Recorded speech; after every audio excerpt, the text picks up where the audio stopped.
ce que nous essayons de faire, c'est de rentrer dans le mystère, dans les mystères du rosaire vivant, du rosaire vivant, pour rentrer dans l'année, la fameuse année sainte, dans laquelle nous sommes entrés depuis quelques semaines maintenant. Donc la dernière fois, ce que nous avions essayé de rentrer, de nous imbiber, nous élever, de recevoir tout ce sur les rails, sur le chemin, sur la lumière, sur ouvrir les portes du ciel qui nous permettent de rentrer, de recevoir et de se laisser pénétrer par le mystère de l'Annonciation. On avait vu que c'est beau quand même, ce Je vous salue Marie. Je vous salue Marie, pleine de grâce. Quand l'ange Gabriel et le ministère angélique, c'est-à-dire tous les esprits spirituels remplis de gloire devant la face de Dieu, se détournent, pour ainsi dire, de l'intérieur même de la face de Dieu sans la quitter pour regarder l'Immaculée, ça a donné le mystère de l'Annonciation, avec une coopération entre ce ministère glorieux de ceux qui sont dans la vision béatifique de Dieu et de l'homme. Il y a eu, dans la lumière surnaturelle de la foi, une unité qui s'est faite. C'est la lumière surnaturelle de la foi qui a réuni, cimenté le monde angélique glorieux, Dieu lui-même, dans son éternité, et la création, l'homme. Et c'est ça, ce qu'il y a d'extraordinaire dans le mystère de l'Annonciation, quoi. Dans ce premier mystère. Et puis, bien sûr, aussitôt, la lumière surnaturelle de la foi a tellement cristallisé, tellement concentré, tout le monde s'est converti autour de ce qui était si pénétrant et si étonnant dans la foi. La foi est quelque chose de très étonnant, on verra bien ça au ciel. Hein. À quel point la foi est quelque chose de complètement incroyable. On ne devrait pas dire incroyable pour la foi, mais enfin, c'est quelque chose d'étonnant. C'est vraiment le chemin de Dieu. C'est le chemin par lequel les anges rentrent dans la Jérusalem de Jésus, la Jérusalem de la gloire de Dieu. Et la Jérusalem est la gloire de toute création et de eux-mêmes en tant que création. Et enfin, le chemin aussi de toute la création dans la gloire de Dieu. C'est la foi qui fait ça. C'est pour ça que vraiment l'acte de foi qui s'exprime dans une disponibilité extraordinaire de Marie à ce moment-là, à la visite de l'ange, elle a toujours été dans cette disponibilité joyeuse, pacifique et surnaturelle. C'est bien que dès que Dieu se manifeste, elle dit oui. Et alors, c'est cette incarnation qui s'est réalisée. Dieu a pu prendre possession, a pu épouser quelque chose de créé. Quoi. Dieu s'est saisi lui-même, pour lui-même, de ce qu'il avait créé, pour que ce qui était créé devienne lui-même. C'est Jésus qui est apparu. C'est à ce moment-là, on rentre vraiment dans le deuxième mystère. Dans le deuxième mystère joyeux, dans le deuxième mystère du rosaire vivant. On est déjà au ciel, l'Immaculée par là, son acte de foi. Elle n'est plus là où elle se trouve, son acte de foi est là où elle est tout entière elle-même, toute disposée. Mais comme elle s'est laissée saisir complètement par tout ce que l'acte de foi a emporté en elle, emporté cette saisie de Dieu, elle a été emportée dans la gloire, elle est portée à l'intérieur de l'éternité divine, elle est portée par les trois personnes de la très sainte Trinité. Désormais, à cause de son acte de foi, après l'Annonciation, les instants qui ont suivi, les jours qui ont suivi, les semaines qui ont suivi, les années qui ont suivi, l'éternité qui a suivi, elle s'est retrouvée porteuse de l'éternité intime de chacune des trois personnes de la très sainte Trinité. Ce n'est pas elle est restée, tout en restant elle-même, ouverte à la Trinité glorieuse. Le ciel s'est ouvert sur elle. Et s'est enfoncé quelque part à l'intérieur. Et c'est un petit peu comme pour voiler à ses yeux cette gloire sans laquelle la rédemption n'aurait pas pu se produire, qui a eu le mystère de l'incarnation.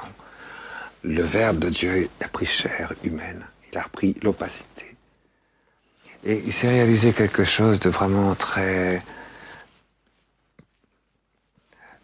presque plus grand que dans le premier mystère joyeux. Et Dieu sait que le premier mystère joyeux est quelque chose de grand, quoi. Quelque chose de presque plus grand. On est obligé de dire presque parce que c'est très difficile de savoir qu'est-ce qui est le plus grand, mais c'est toujours étonnant, quoi. C'est un abîme qui s'ouvre devant un océan si grand encore qu'on a l'impression que c'est beaucoup plus grand. Et je crois en effet que c'est quelque chose de plus grand parce qu'il n'y a pas de cause diminuante dans les mystères de Dieu. Alors voilà, dans ce second mystère joyeux, quand vous dites le chapelet, quand nous le disons, nous nous laissons vraiment prendre par cette visitation incarnée de Dieu. Le mystère de la visitation est un mystère d'amour. Autant le premier mystère, c'est un mystère de disponibilité surnaturelle, qui fait qu'on est capable, dans l'allégresse joyeuse, sans aucune entrave, sans la moindre ombre d'hésitation, d'être dans le oui éternel de Dieu dans notre chair. Autant, ici, là, le fruit du mystère, c'est l'amour. C'est la communion dans l'amour. Il y a une communion dans l'amour qui s'est faite, qui a été étonnante et qu'il faut contempler parce que en le contemplant ce mystère de la visitation, on va recevoir cet amour-là. Et cet amour-là va s'inscrire en nous. C'est l'amour, la communion dans l'amour. Effectivement, qu'est-ce que vous voulez? Quand Dieu vivant attiré par la présence de l'acte de foi de Marie, a découvert, si je puis dire, de son éternité, de là où il est comme créateur de tout ce qui existe, avant toute création du monde, dans toute sa gloire. Il a découvert cette présence immaculée d'une chair toute pure, d'un amour tout pur et créé. Il a voulu donc la traverser. Il a voulu l'assumer. Et l'ayant assumé, il a effectivement pris chair de la Vierge Marie. Dans le mystère de la visitation, nous fêtons en même temps l'incarnation et la communion d'amour qui se réalise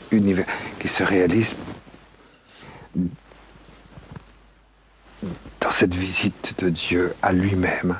Et alors, ce qui s'est passé, c'est que en se créant pour lui-même une humanité, un corps, en prenant dans la chair de Marie de quoi se faire un corps, tout de suite, il a fallu que Dieu, le Fils de Dieu, traverse toute l'humanité sainte de l'Immaculée.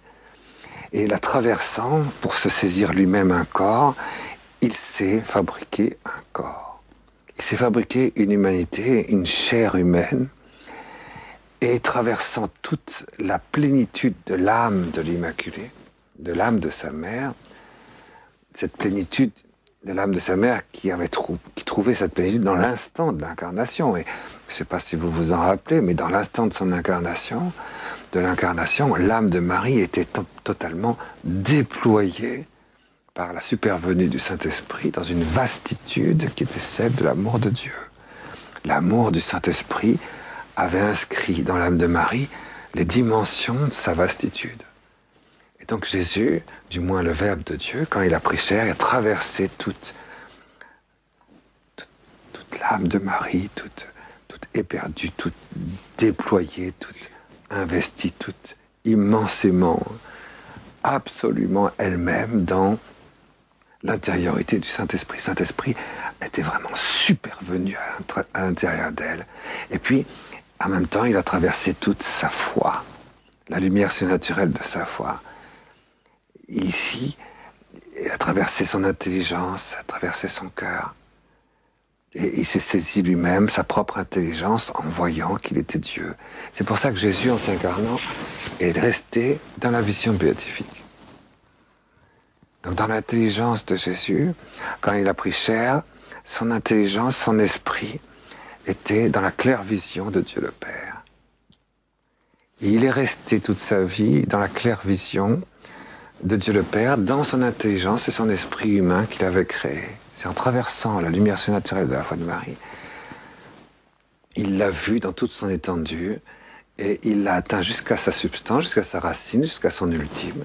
Et donc il a atteint à travers la lumière surnaturelle de la foi son fruit ultime dans son assomption.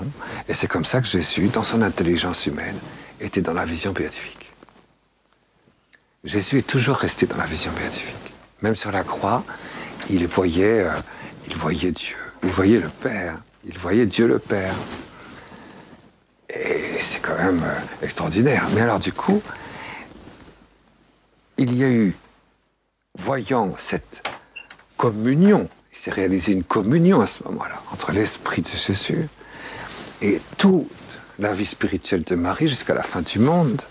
Il s'est réalisé une communion de la corps de Jésus assumé avec le corps de Marie. Il s'est réalisé une communion avec l'âme créée de Jésus et toute sa vastitude, toute remplie de l'Esprit Saint avec l'âme de Marie. Et il y a eu une communion qui s'est faite.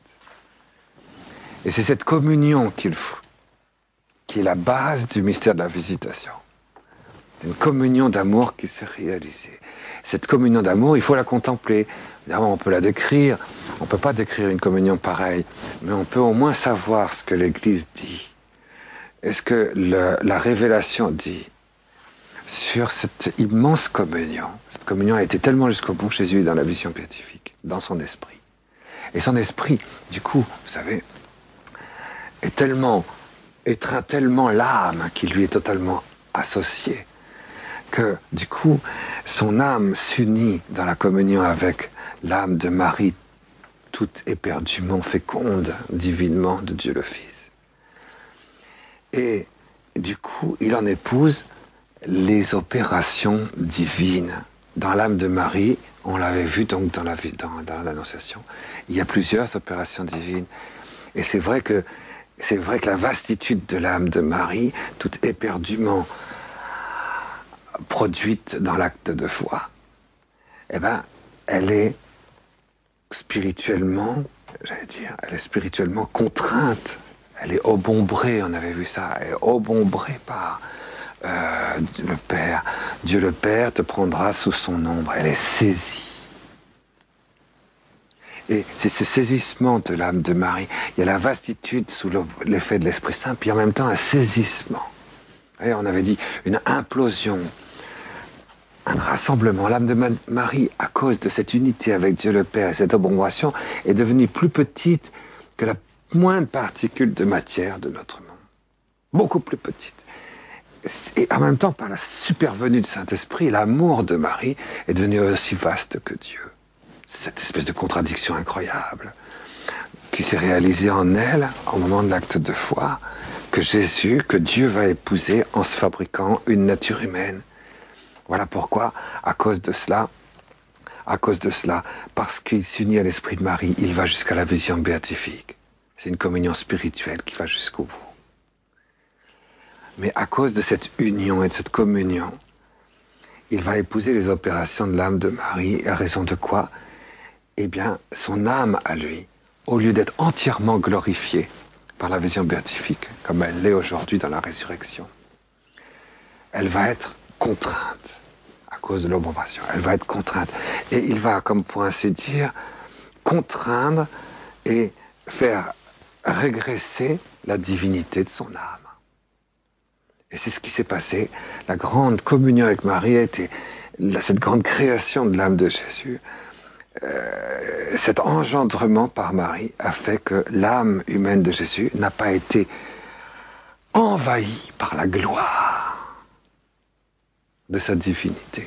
Il a saisi, il a contraint, il a saisi la divinité de son âme pour la contraindre dans la plus grande petitesse possible. À cause de quoi?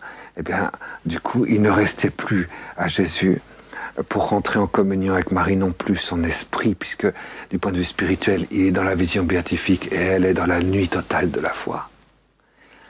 Il n'y avait plus, au fond, l'âme, parce que dans l'âme de Marie, elle était sa mère, et elle, lui, était le Fils. Donc le seul moyen, si je puis dire, mais le seul lieu où tout s'est concentré dans la communion des personnes entre la mère et le Fils, entre le Fils et la mère, c'est au niveau de l'amour, c'est au niveau du cœur. Alors tout s'est effondré dans ce qu'il y a de plus profond à l'intérieur de l'humanité. Et ce qu'il y a de plus profond à l'intérieur de l'humanité, dans la communion, c'était le cœur. Et donc le Verbe s'est incarné dans l'amour de Marie. Et la communion des personnes qui s'est réalisée, cette communion d'amour, a fabriqué un cœur à Jésus. Il faut voir ce que ça veut dire, à fabriquer un cœur à Jésus, à partir du cœur de Marie. Tout ce qu'il y avait dans la vastitude de l'opération, la supervenue du Saint-Esprit qui a tellement fulguré l'Immaculée dans l'amour éternel, s'est rassemblé au fond d'elle, dans la nuit. Et néanmoins, son cœur a été, pour ainsi dire, imbibé de cette aspiration à l'amour éternel. Son cœur humain, et Jésus, lui, il est venu se fabriquer un cœur capable d'aimer à l'infini, de manière quasi infinie. Et c'est ça le mystère de la visitation. Le mystère de la visitation, c'est qu'il y a une communion dans l'amour qui s'est réalisée entre le Fils et la Mère. Dieu a découvert dans sa chair ce que c'était qu'une relation d'amour entre la Mère et son Fils. La relation de maternité, une relation d'enfant, une relation de mère. Il a découvert ce que c'était que le monde humain absolument parfait de l'amour entre l'enfant et sa mère.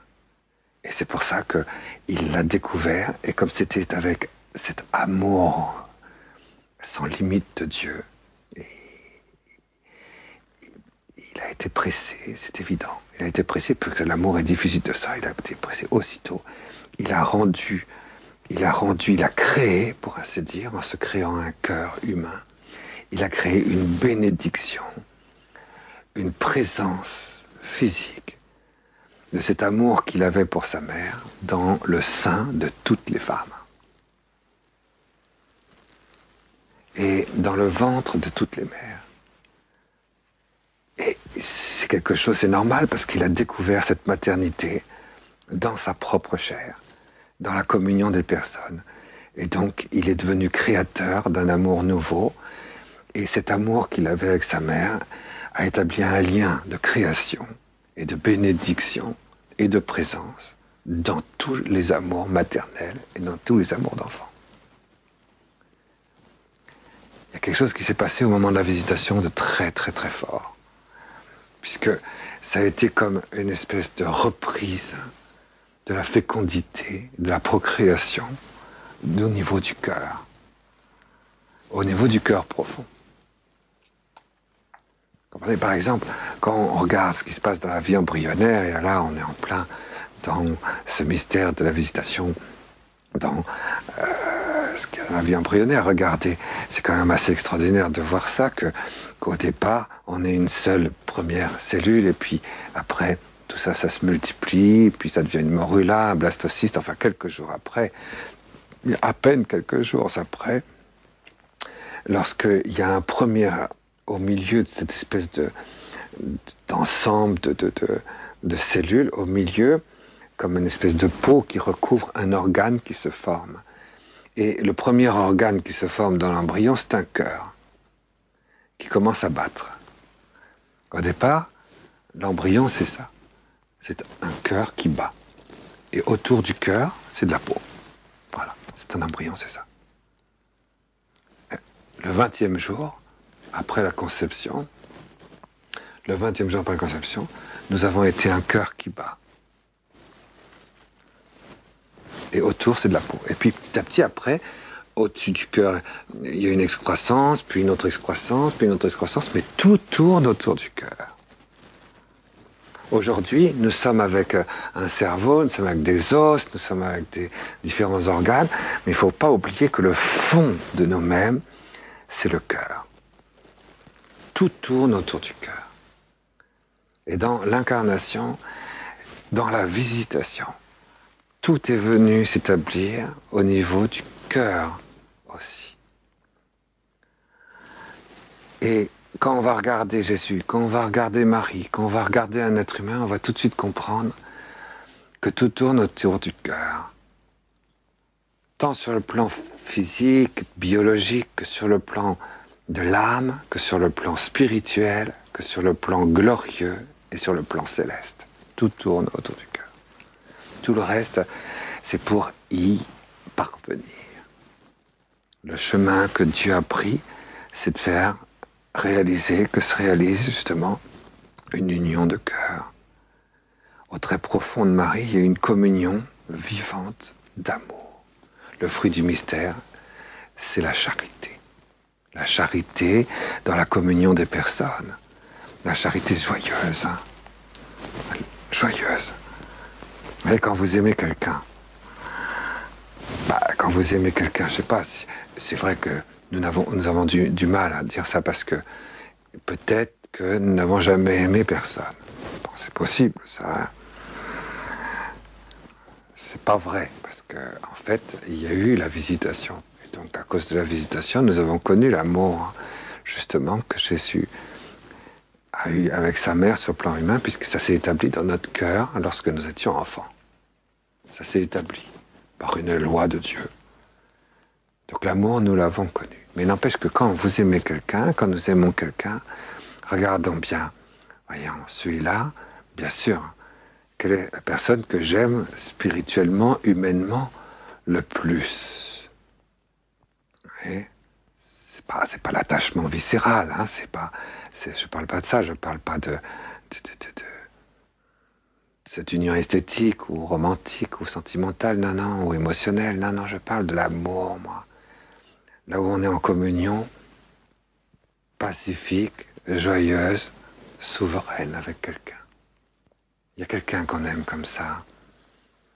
Si c'est quelqu'un qu'on aime comme ça, regardez par exemple, quand on a de l'amour pour quelqu'un, quand on est en communion avec lui, regardez où est-ce qu'on va. Automatiquement, on vient habiter. C'est automatique. Hein.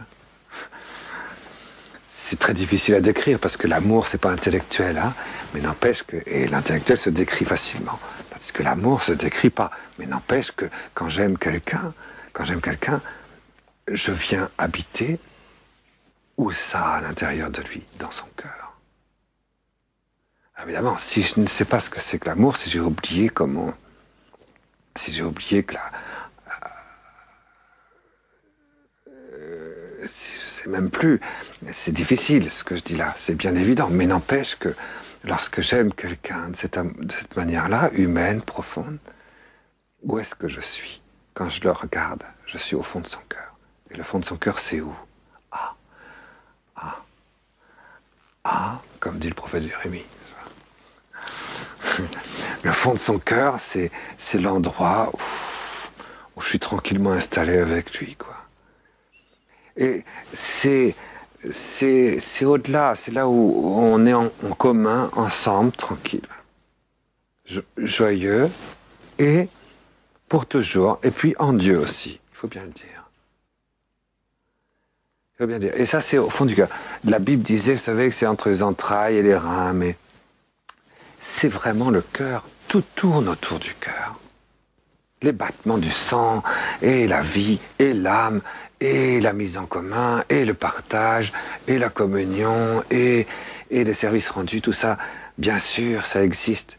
Mais vous savez, je ne confonds quand même pas la chevelure, les yeux, les oreilles, le foie, le pancréas avec le cœur. Non. Même si tout ça, c'est très bien. Mais quelqu'un à qui j'aime, c'est au niveau du cœur.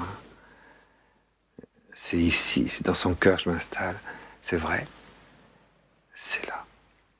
Faites-vous à chacun de s'arrêter un petit peu et de méditer. Quelqu'un, cet amour qu'il a, l'amour est diffusif de soi, l'amour fait que je n'habite plus en moi et je suis dans le cœur de quelqu'un d'autre et que c'est là qu'est ma maison. Et lui-même, d'ailleurs, ne peut pas percevoir où est son cœur bien souvent quand je l'aime. Mais moi, je le perçois. Le cœur se découvre dans la communion d'amour. Le cœur de l'autre, et c'est ce que Jésus a découvert. Il a découvert le cœur de sa mère, et du coup il s'est constitué un cœur. Il a créé dans son humanité un organe, quelque chose d'incarné, de créé, de limité, et de vivant, et qui est le paradis d'amour, où tous vont trouver la paix, la joie en Dieu. Et l'amour humain absolument quasi infini. Il a ainsi créé, grâce à la communion d'amour avec Marie, un cœur qui est rempli de tous les amours qui peuvent, suffisamment en tout cas d'amour pour que tous les instants de toutes les affectivités humaines, de tous les temps, de tous les lieux, chaque seconde reçoive suffisamment d'amour en lui pour en mourir. Évidemment, tout cela ne va pas servir à grand-chose, mais n'empêche que dans le cœur de Jésus, il y a de quoi faire mourir d'amour chaque seconde, de chaque cœur humain, de tous les temps, de tous les lieux. Il y a de quoi. Et c'est ce qui s'est réalisé à ce moment-là. Dans le cœur de Marie, dans l'amour de Marie, qui rentrait en communion avec l'amour de Jésus, il y avait juste cette impression où le Saint-Esprit a effondré son âme dans son cœur de femme et de mère. Et cette fulgurante opération du Saint-Esprit qui a mis son cœur de femme en affinité avec le Sacré-Cœur de Jésus, qui allait se créer. Mais c'est pour ça que dans le cœur de Marie, il y a eu comme un appel à l'amour éternel de Dieu dans sa maternité divine. Mais vous voyez, c'était un appel qui devait se manifester par la fécondité, par la maternité, qui devait se manifester par la croissance. C'est ce que Jésus a été tout de suite. Tous les amours, tout ce qu'il y a dans son cœur, de quoi combler tous les amours de tous les hommes, de tous les temps, de tous les lieux, et chaque seconde était tout à fait en lui. Et c'est bien qu'il est rentré en communion donc d'un cœur avec Marie. Et aussitôt, dans cette communion de cœur, cette communion d'amour, cette communion de personnes, étant donné que Marie était dans la nuit, c'est sûr que ça a provoqué quelque chose de très particulier qu'on appelle le mystère de la visitation. Et le mystère de la visitation, c'est quoi ? C'est qu'il y avait cette espèce d'ardeur de Jésus de se communiquer à travers le cœur de Marie, partout. Voilà pourquoi, si l'ange Gabriel avait annoncé qu'il y avait l'incarnation du Seigneur, automatiquement il fallait un vase d'expansion immédiat pour la charité surnaturelle, pour la charité fraternelle. Parce que l'amour est diffusif de soi. L'amour ne s'arrête pas, l'amour ne se contient pas, l'amour déborde, l'amour surabonde, l'amour se communique. Et il ne s'arrête pas qu'il ne se soit communiqué. Et c'est ce qui s'est passé avec la visitation. Et c'est pour ça qu'effectivement, aussitôt que Marie dit je suis la servante du Seigneur, me voici. Et que Jésus dit aussi, je m'aime, me voici, Seigneur, Dieu mon Père, pour faire ta volonté. Voici, je viens pour faire ton amour. Et tous ces deux, cet amour quasi surabondant, prêt à se livrer, à se donner et à habiter justement dans le cœur de tous ceux qui en ont soif et qui veulent bien le recevoir, a produit ce que l'Évangile dit, en disant, en grec, le mot qui vient tout de suite et qui ouvre ce passage, c'est anastasta. Maria. Donc Marie, Anastasta, ressuscita. Anastasis, vous savez quand on dit l'anastasis, c'est la résurrection. Ça a ressuscité. Il y a eu un phénomène de résurrection dans le cœur immaculé de Marie, dans cette communion avec le cœur de Jésus, dans la communion des personnes. Jésus a communiqué quelque chose de la résurrection sur le plan du cœur. Dans le cœur de Marie, il y a une gloire. Et dans le cœur de Jésus, il y a quelque chose de glorieux qui s'est communiqué. Et du coup, elle s'est levée. Et portée par l'Esprit Saint, dans une espèce de résurrection, il fallait qu'elle aille tout de suite. Et donc elle s'est laissée aller. Et les mots de l'évangile de Saint Luc sur l'Annonciation sont vraiment très forts. Évidemment en français, non, ils sont toujours nuls en français. Vous savez, on est très lourd, on est un peu cartésien, donc c'est des immeubles. Hein. Les mots en français, c'est HLM, quoi. Hein.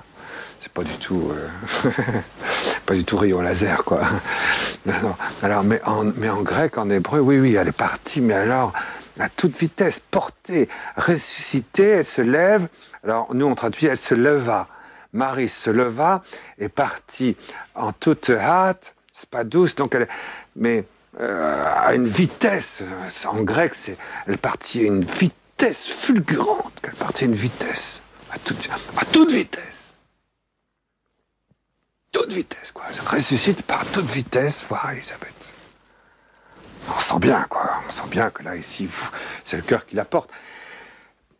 Elle vient du ciel. Elle porte avec elle le ciel tout entier. Elle se rappelle, elle est encore dans le flash de l'incarnation, je veux dire, si je puis dire. Hein. Et puis, mais alors là, cette fois-ci, c'est son cœur qui ressuscite. Et pourtant, Dieu sait que son cœur était déjà magnifique. Je veux dire, elle aimait d'une manière...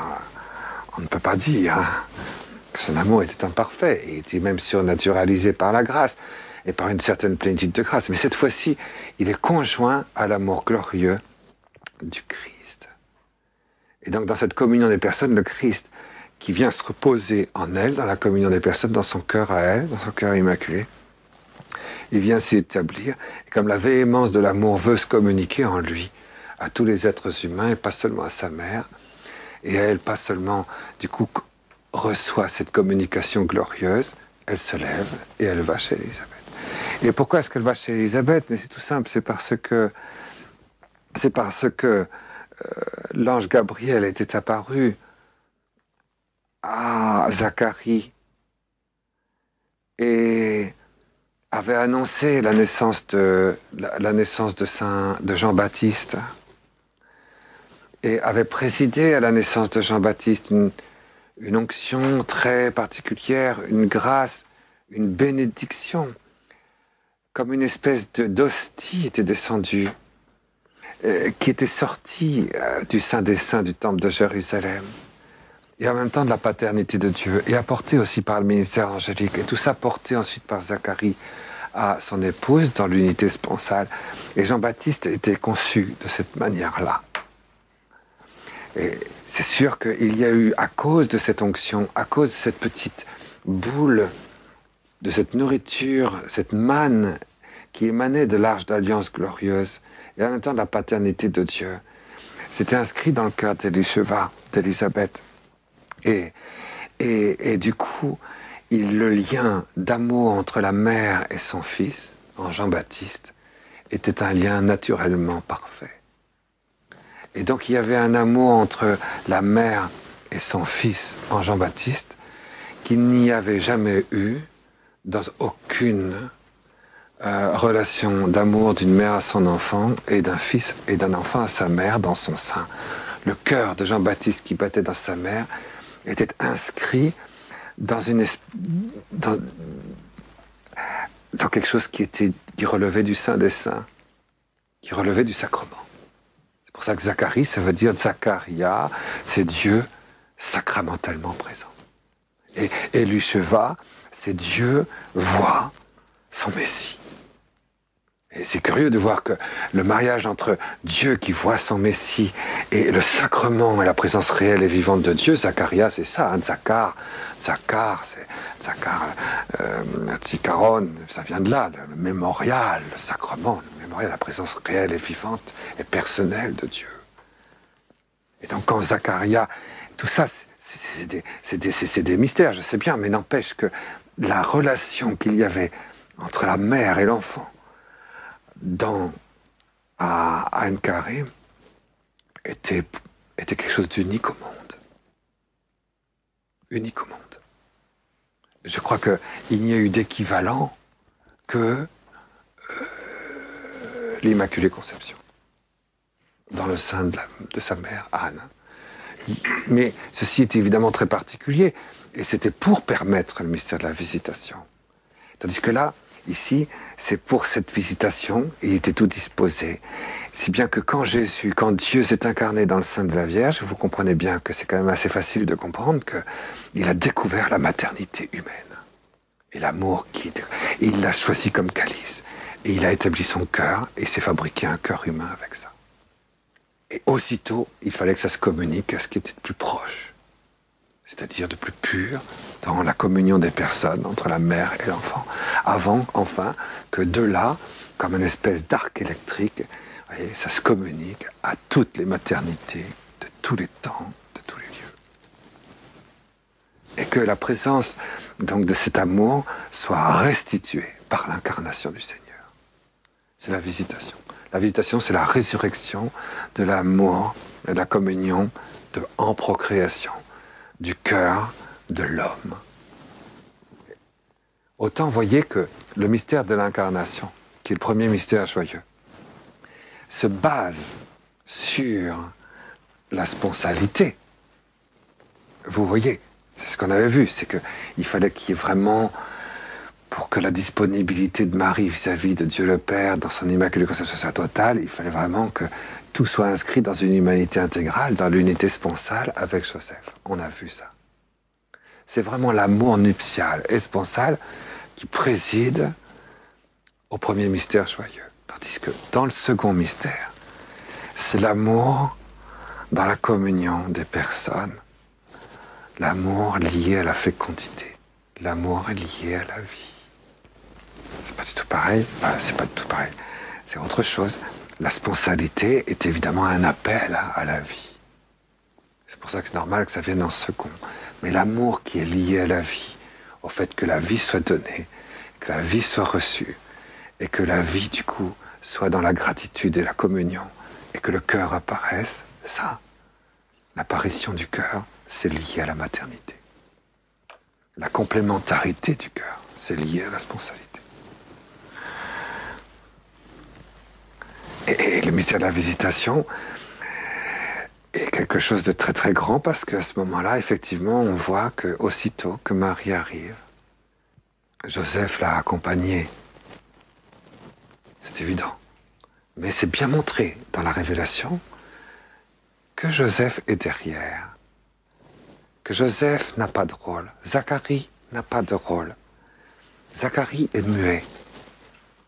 Depuis que l'ange Gabriel lui est apparu pour lui annoncer la conception de Yohanan, de Jean, le Baptiste, il ne peut plus parler. Il est devenu muet. Donc il est là, mais c'est tout. Et tout va se réaliser entre Élisabeth, Jean-Baptiste, dans l'ombre d'une spontanéité qui s'est écartée, et Joseph, c'est pareil.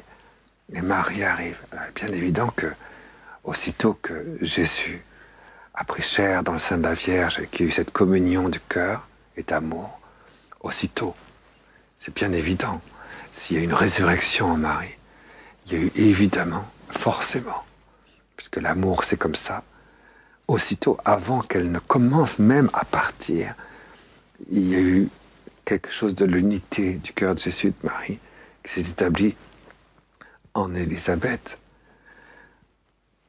C'est bien évident, puisque tout leur amour s'orientait sur elle.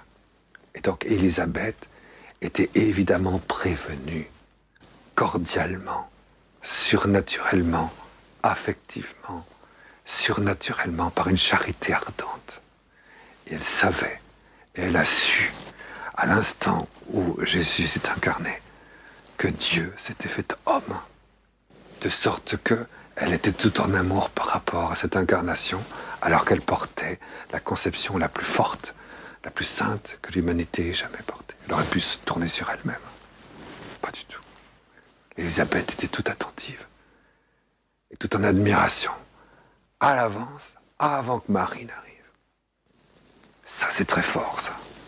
Et c'est pas une invention, c'est pas moi qui invente. Hein. Moi, je savais bien que j'invente pas. Hein. Ça sert à rien. Sinon, si chacun commence à inventer ses imaginations, c'est pas la peine. Hein. C'est parce que chacun peut faire des poèmes, des sculptures, vous savez. Mais non, mais pour la vie spirituelle, c'est pas ça. On n'invente rien. C'est révélé, c'est tout. C'est pas compliqué. L'amour a ses lois, et ces lois sont révélées. L'amour surnaturel aussi. Et d'ailleurs, quand vous verrez, si vous lisez attentivement d'ailleurs le texte de la visitation, on voit effectivement que Marie arrive et que on sent bien quelques petits détails que Élisabeth est venue à sa rencontre. Elle est venue à sa rencontre et Marie est arrivée. La tradition nous dit ça d'ailleurs que Élisabeth est partie à sa rencontre. Alors à cette époque-là, il n'y a pas le téléphone, hein, il n'y a pas le il n'y a pas de fax, il n'y avait rien, quoi. Partie à sa rencontre, elle savait. Et puis Marie, c'est Marie qui est la première à saluer Élisabeth. Mais vous comprenez, c'est avec l'amour dont je vous parle. C'est avec le cœur rempli d'amour de Jésus pour tous ceux dans lesquels il voulait se répandre jusqu'à la pamoison, jusqu'à la mort d'amour. Et tout ça a été porté par la voix, la présence de Marie. La voix, c'est la présence. La voix de la mère portait l'amour du Fils. Et donc, elle a cette rencontre, d'après la révélation, la Haggadah de la visitation, a eu des effets prodigieux. Tout simple, mais quand même qui sont assez extraordinaires et qui font comprendre pourquoi c'était si important qu'il y ait la visitation. Ça produit d'abord cette présence de l'amour. Une mère aime son fils et donc son enfant, et donc du point de vue de l'amour, le cœur de la mère est établi dans le cœur de l'enfant. Ça, numéro 1. L'amour de Jésus s'établit dans le cœur de celui qu'il aime, et donc tout s'est concentré sur le cœur de l'enfant, de Jean-Baptiste. Et du coup, il y a eu une saisie. Autant il y avait eu une ombration de toute l'âme de Marie, tout son esprit, toute sa personne, par Dieu le Père, autant là, ici, Dieu le Père, devant l'amour, de cet amour, ce triple amour, quoi, cet amour naturel dans la mère, cet amour surnaturel en Marie, et cet amour éternel dans le cœur de Jésus en Dieu, sont venus se concentrer dans le cœur de l'enfant, sont venus s'établir là, et ça a fait un tremendum et fascinendum. Ça a fait un frémissement, quoi. Vous voyez bien que et Élisabeth, elle a bien vu qu'il y avait eu ce frémissement. Ce frémissement, elle a bien vu que c'était pas un frémissement, vous savez, je sais pas quoi, un tremblement ou... Non. Elle a bien vu quand on est dans la communion des personnes, et c'était le cas entre elles, il y a une limpidité dans la communion des personnes, et il y a une limpidité en tout cas au niveau du cœur, et donc dans cette pacifique présence mutuelle, lorsque l'amour s'est répandu dans lui, il y a eu un frémissement qui s'est répandu dans l'âme de l'enfant, et de l'âme de l'enfant s'est répandu dans l'âme de la mère. Et ce frémissement, qui était physique, a provoqué précisément, il y a eu ça, a provoqué ce grand cri. Et là, il est dit, la deuxième chose, c'est que il y a eu un cri. Elle s'était exclamée. Alors, en français, ça va pas, comme toujours. Donc, elle a crié dans une exclamation. Mais alors, vous voyez, vraiment, ça a dû être un cri incroyable. Ça a dû être... Et en plus, le mot de l'Évangile dit avec une voix très haute, et puis méga, vous voyez, méga, une méga voix très haute. Voilà, elle a crié en s'exclamant dans une voix très... Je ne sais pas si vous voyez ce que ça donne. Hein, ça devait être assez impressionnant. J'espère que c'était dans la nature. Mais en tout cas, elle s'est écriée d'une voix très très très forte parce que au même instant, elle a été entièrement remplie du Saint-Esprit. Et vous voyez que vous avez la très sainte Trinité apportée par Marie encore dans son cœur et l'amour de Jésus humain porté dans le cœur de Jean-Baptiste se sont associés. Et du coup, les trois personnes de la très sainte Trinité ont saisi surnaturellement le cœur de l'amour qu'il y avait entre Marie, entre la mère et son fils, entre Jean et Élisabeth. Et il y a eu une Pentecôte. Elle a été complètement remplie du Saint-Esprit. Les deux âmes ont été remplies du Saint-Esprit, à partir d'un amour mutuel qui les contenait. Et du coup, effectivement, il y a eu un tremendum fascinam, une saisie de leur cœur mutuel. C'était saisi, c'est ce qu'elle a bien dit. Il a été saisi et puis il a exulté, il a tressailli d'exultation. Vous savez, quand vous êtes dans un ravissement, vous avez ce tressaillement, vous avez cette extension où tout votre amour, où Dieu, à travers tout l'amour qui est en vous, se communique à tout ce qui est à l'intérieur de Dieu. Ça tressaille. Ça fait un tressaillement, quoi. C'est difficile à expliquer. Hein. N'empêche que ce qui s'est passé, du coup, effectivement, il y a eu une supervenue du Saint-Esprit dans leur communion mutuelle par l'âme. Et il y a eu une surabondance qui s'est produite. Et ils étaient 4 à vivre de cette effusion du Saint-Esprit par le cœur et par l'âme. Et du coup, ça a fait une pression tellement forte que Dieu le Fils, qui était présent, hein, qui était la source de cette fulgurante communion des personnes, Dieu le Fils a été comme une nourriture qui a donné une force très grande à l'expression de Dieu vivant. Et c'est pour ça que cette force très grande s'est exprimée par un cri, une voix tonitruante.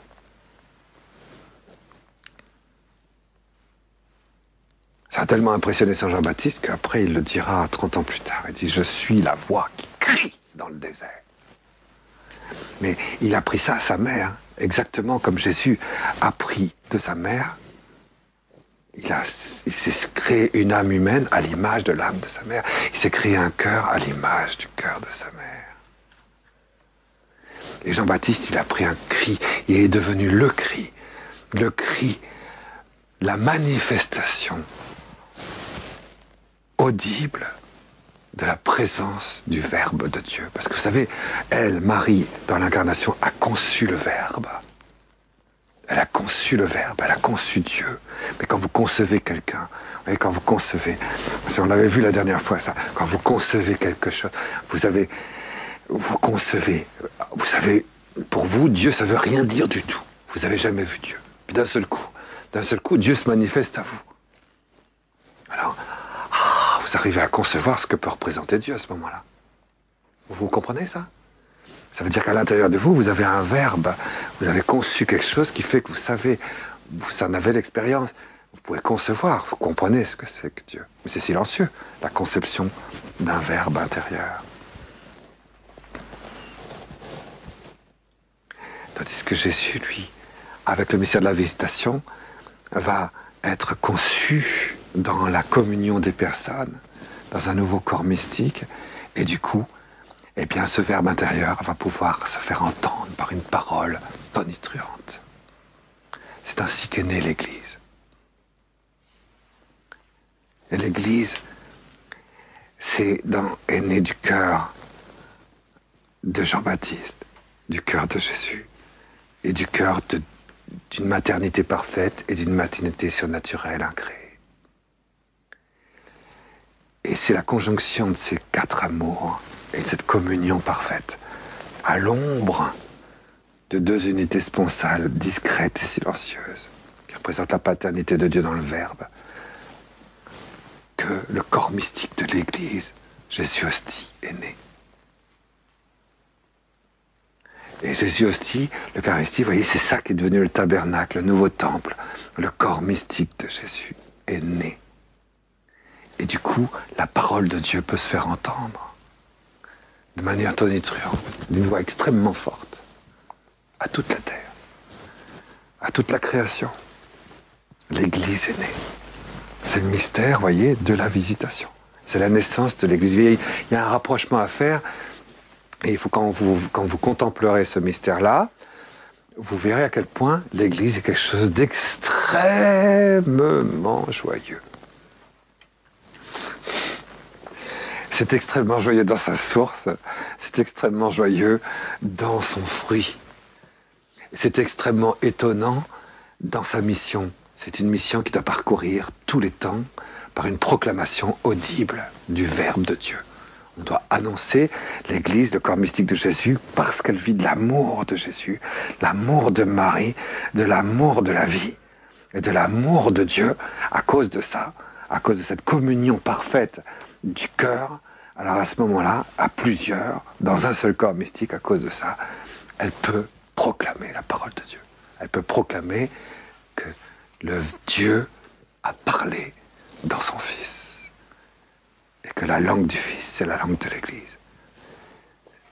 La langue de l'Église, c'est le cœur. C'est la charité incarnée. C'est la langue de l'Église. Mais autant bien, vous voyez bien que dans le premier mystère joyeux, vous avez Dieu a pris chair, c'est l'incarnation. Et Jésus, c'est l'incarnation de Dieu, du Dieu vivant.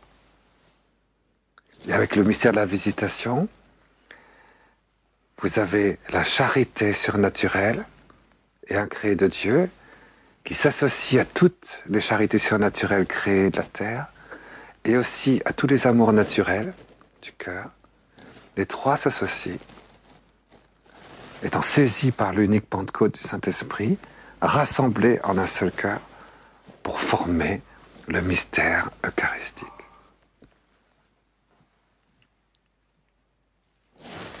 L'Eucharistie.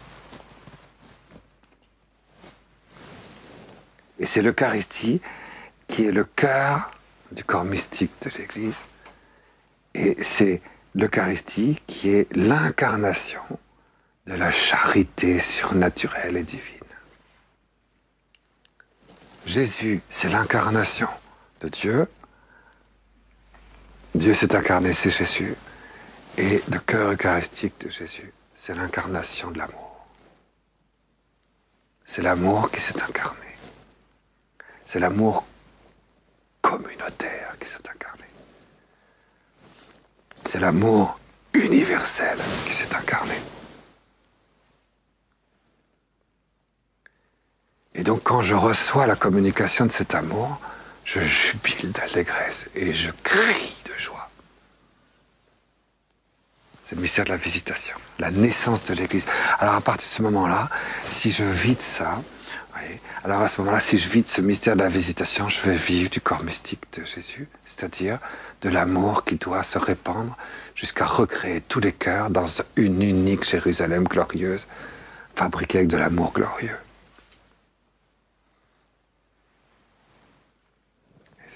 Alors du coup, vous comprenez bien que c'est facile à ce moment-là de méditer ce mystère-là, une fois qu'on a compris que si Dieu s'est pris chair de la Vierge Marie, c'est pour réaliser de manière incarnée, corps, âme et esprit, un mystère d'amour communautaire, et un mystère d'amour surnaturel, et un mystère d'amour parfait. Et donc Dieu a voulu que l'amour s'inscrive d'abord et en premier lieu dans un amour absolument parfait sur le plan naturel. Voilà pourquoi c'est Saint Jean-Baptiste qui a été choisi. À partir de là, eh bien, tout pouvait être donné pour la constitution de la charité surnaturelle. Et donc dès lors qu'on vivrait de la grâce de Jésus, on pourra aussi recevoir dans notre cœur la transformation par la charité, et que ce soit l'amour de Jésus qui brûle notre cœur, et que nous soyons installés à l'intérieur de l'amour du cœur de Jésus qui bat, et qui a commencé à battre dans le sein de la Vierge, et qui s'est répandu dans tous les fruits de son amour à l'intérieur du cœur de Jean-Baptiste, et qui a fait trémousser, tressaillir toutes les âmes maternelles du monde entier. Alors c'est pour ça qu'Élisabeth, aussitôt, qu'est-ce qu'elle a dit quand elle a crié? Elle a crié, elle a dit, tu es bénie entre toutes les femmes. Tu es bénie dans le sein de toutes les femmes.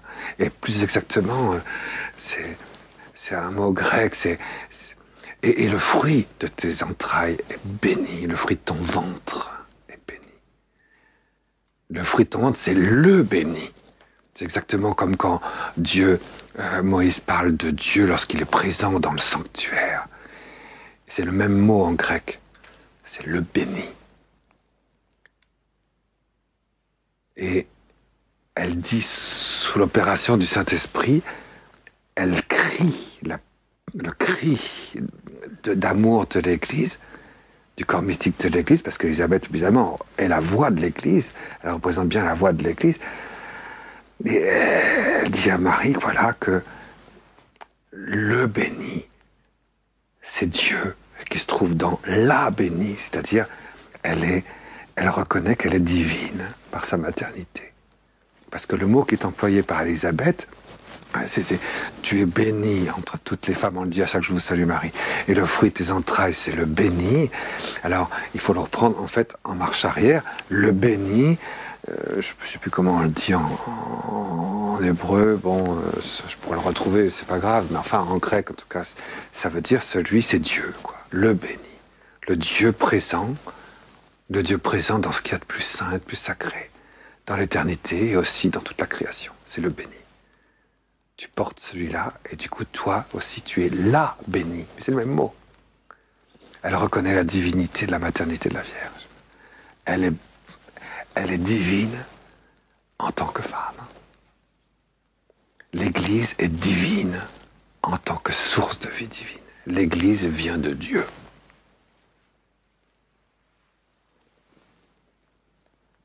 L'Église vient de Dieu. Et c'est ce qu'on dit à chaque jour. Salut Marie.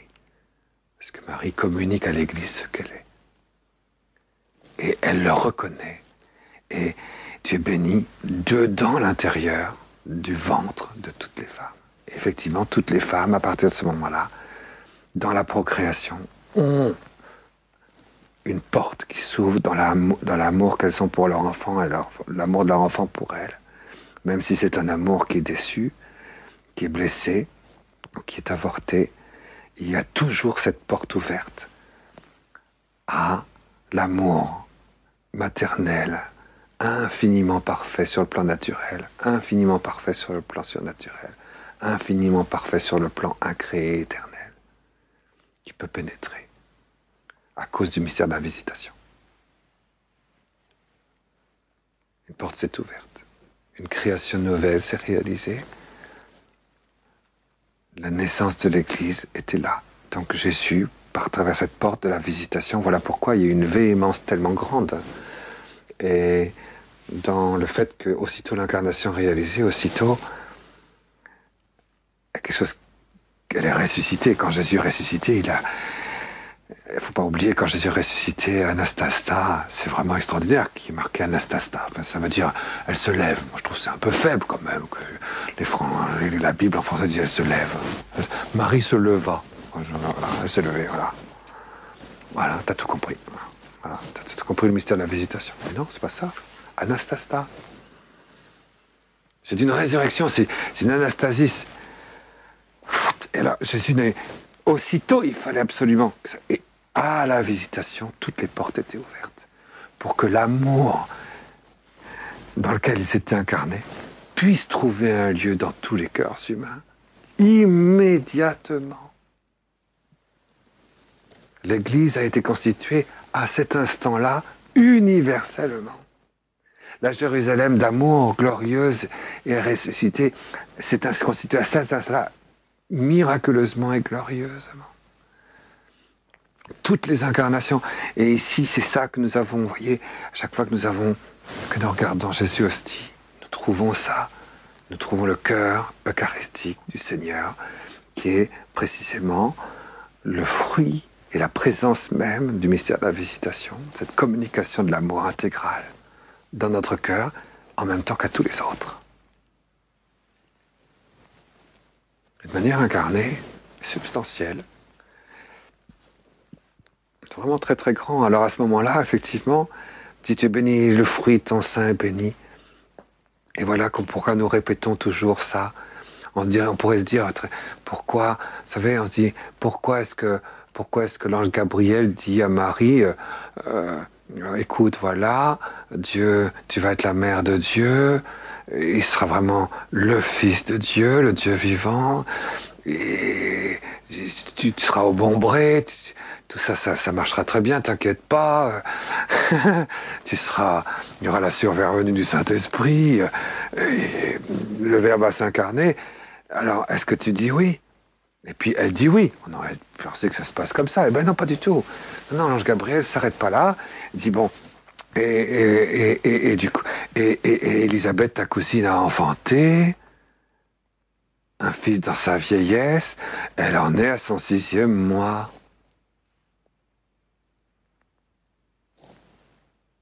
Voyons quand même. Alors, quelqu'un qui n'a pas la foi, ça n'a rien à voir là ici.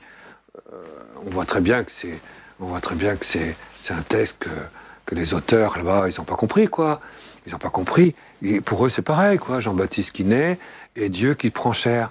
Ça n'a rien à voir, quoi. Et non. Si le Verbe a pris chair, c'est pour réaliser le corps mystique du Christ.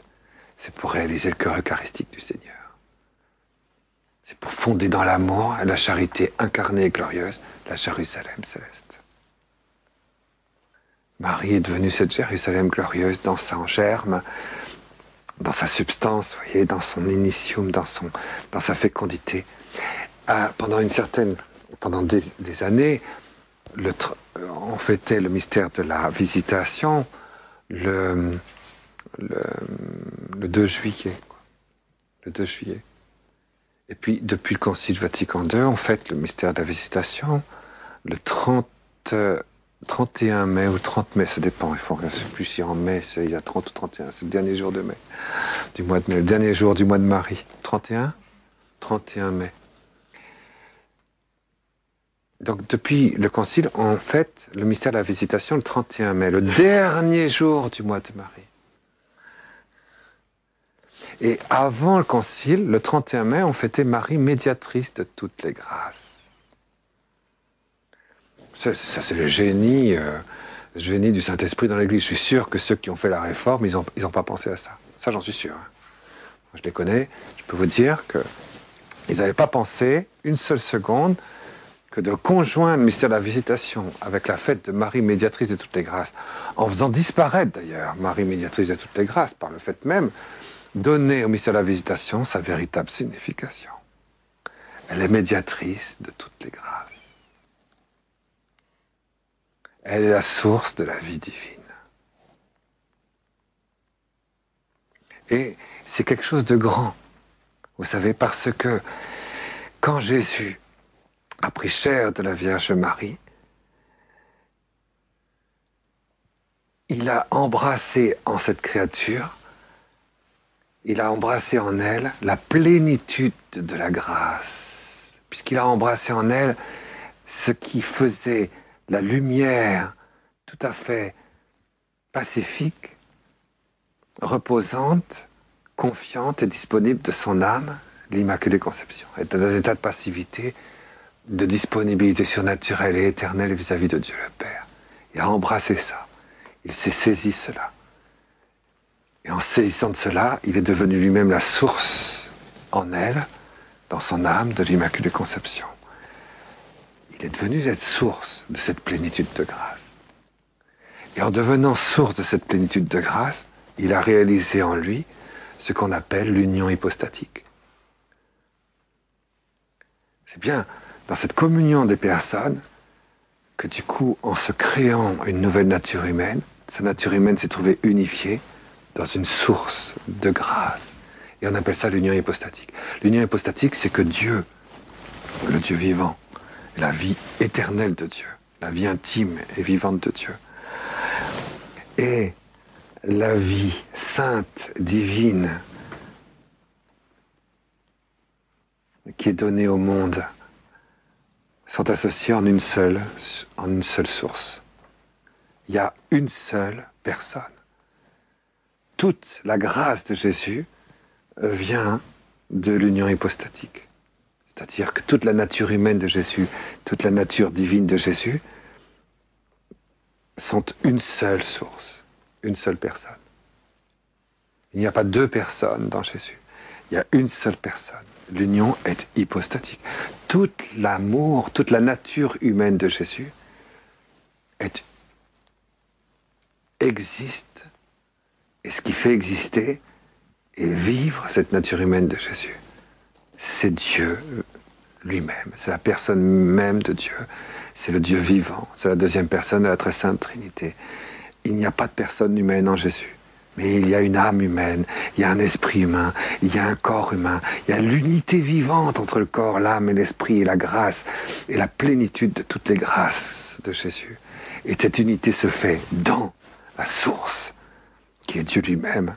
Et cette source, on appelle ça l'union hypostatique. Et l'union hypostatique fait que Jésus porte la grâce capitale. Il est la tête. Il est la grâce dans sa source.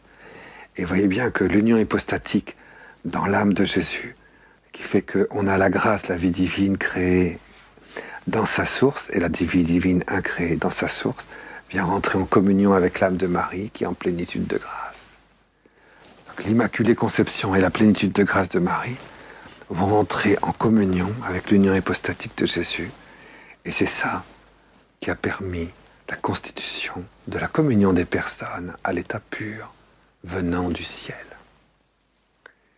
C'est ce que l'Apocalypse disait dans le premier mystère. Voici, je vais créer un ciel nouveau. Et c'était le premier mystère joyeux. Et dans le deuxième mystère joyeux, dans cette communion des personnes entre la grâce capitale, la grâce dans sa source, la grâce d'union hypostatique, la source de la plénitude de grâce de Marie, et la plénitude de grâce de Marie et son Immaculée Conception, vous voyez, ces 5 sources de la grâce ont fait une seule source. C'est ça qui a permis la création d'une nouvelle terre. Voici que je crée une terre nouvelle. Et cette terre nouvelle s'est réalisée justement dans la substance même de l'amour parfait, rendu audible et visible. C'est le cœur eucharistique de Jésus. C'est quelque chose d'extraordinaire. Hein?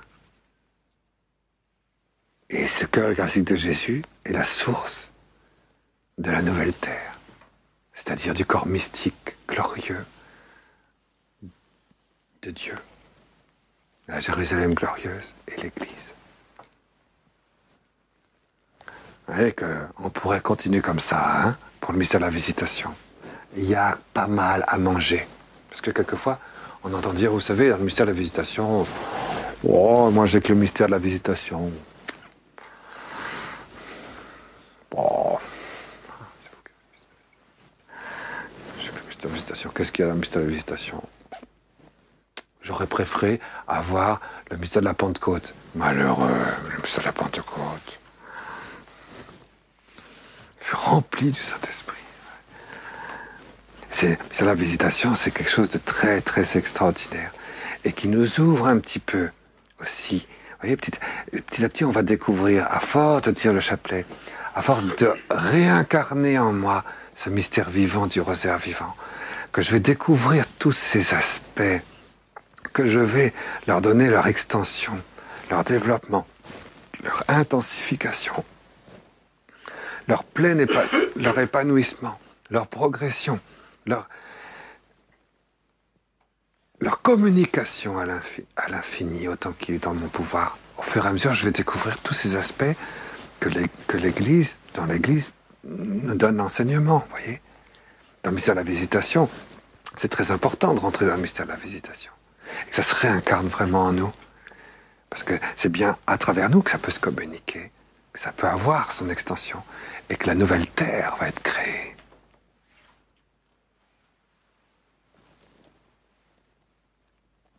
C'est évident, ça. Alors du coup, Marie et Élisabeth, et puis Jésus, et puis Jean-Baptiste, et l'Église, tous les jours, tout le temps, ils disent le Magnificat. Ça fait partie du mystère de la visitation, là. Cette grande prière qu'elles vont dire ensemble, une fois, deux fois, trois fois, à grands cris. Mon âme exalte le Seigneur. Oui, parce que Jean-Baptiste avait eu ce frémissement, cette exultation, ce tremendum. Son cœur s'était brûlé dans le...